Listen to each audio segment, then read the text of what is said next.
Ты думаешь, что нарцисс боится тебя потерять? Нет, он боится потерять зрительный зал. Ты для него не партнер. Ты первый ряд парт.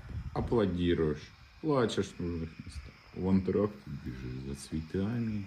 Хайнс Хок описал это как нарциссическое расширение. Деструктивный субъект не существует без отражения. Ты его зеркало. И когда ты уходишь, он тоскует не по тебе. Он тоскует по своему отражению в твоих глазах. Паника, которую ты принимаешь за любовь, это страх артиста перед пустым залом. Оскар Уальд сказал: любить